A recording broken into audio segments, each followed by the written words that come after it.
Musibetlere karşı, belalara karşı dişini sıkıp dayanacaksın.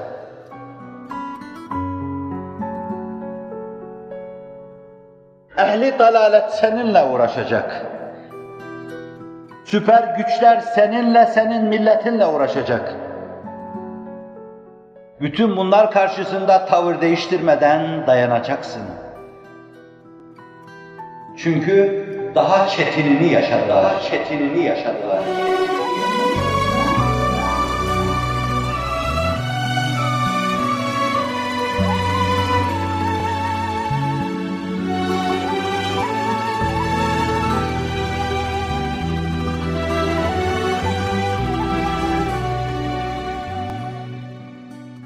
أشد الناس بلاء الأنبياء ثم العلماء ثم الصالحون.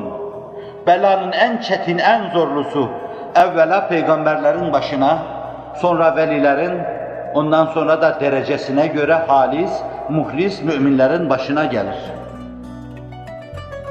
Allah pek çok mümin kullarının başına bela yağdırır. Buna bu seviyeyi lütfettin Allah'ın. Meleklere karşı, ruhanilere karşı seviyesini fiilen ispat etmesi için Allah başından belayı yağdırır. Bir hadis-i şerifte rivayet ediliyor, zayıf da olsa. Deniyor ki Allah, mümin kulunun başından belayı yağdırır, öyle yağdırır ki o günahsız hale gelir. Adeta cennetin yamaçlarında reftare yürüyor gibi bir hal alır. Öyle temizlenir, öyle arınır. Ötede artık temizlenecek yanı kalmaz. Bütünüyle burada temizlenmiş olur. Bu zaviyeden ehli musibet öteye gittiklerinde yine hadiste buyruluyor. Etlerinin makaslarla doğranmasını çok arzu ederler. Keşke dünyada etlerimiz makaslarla doğransaydı derler.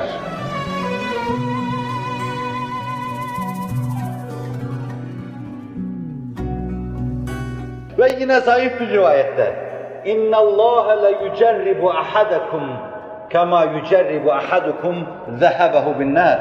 Herhangi biriniz potada altını ve gümüşü erittiğiniz, ateşin üzerine koyduğunuz gibi Allah da Celle Celaluhu hamını hasından ayırmak için, kömürü elmastan ayırmak için, altını taştan topraktan ayırmak için sizleri böyle tekrar ber tekrar imtihan potalarından geçirecektir.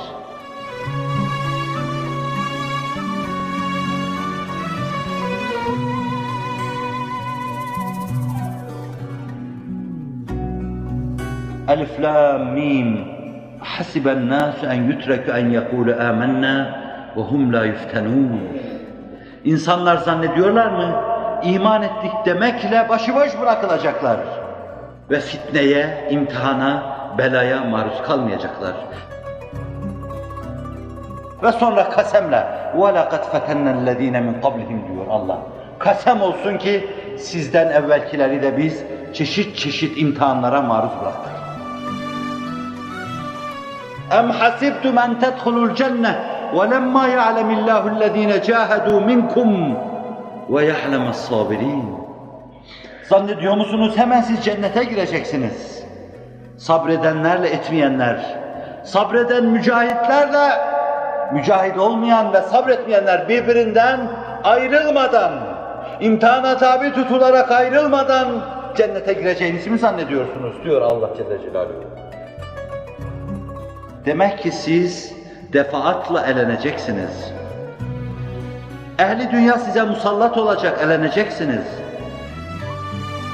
Ehli küfür musallat olacak, eleneceksiniz. Hastalıklar musallat olacak, eleneceksiniz.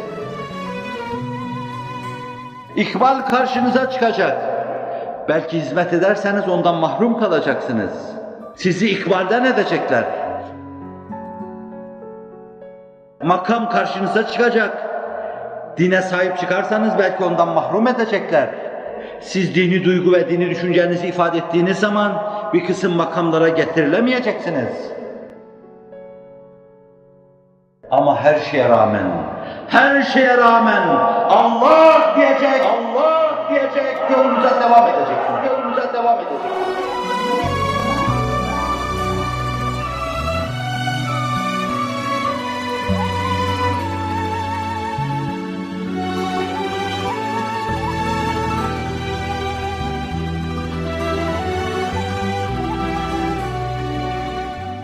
Musibetler karşısında eğilmeyecek, serfiru etmeyeceksiniz. Biz musibete maruz kaldık deseniz bile sizden evvelkiler 1000 katına maruz kaldılar. Yine onu da Kur'an diyor.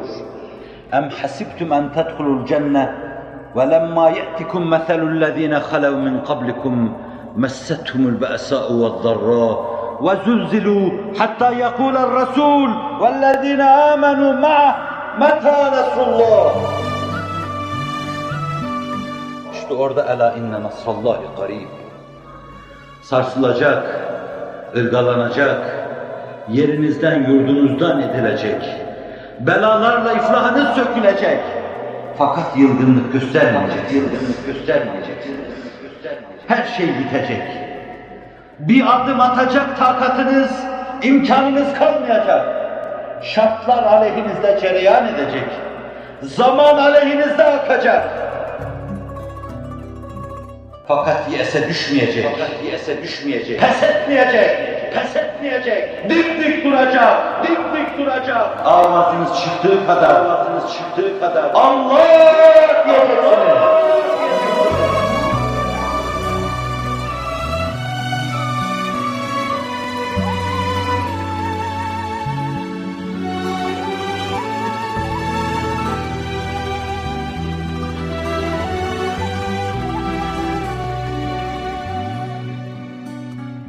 Meta nasrullah. Ne zaman Allah'ın yardımı? Her şeyin bittiği, sebeplerin bütünüyle sukut ettiği, müsebbibül esbabın görüldüğü, nuru tevhid içinde sırrı ahadiyetin zuhur ettiği o noktada vicdanınıza fıslanacak. Allah'ın yardımı yakındır. Geze düşmeyiniz denecek.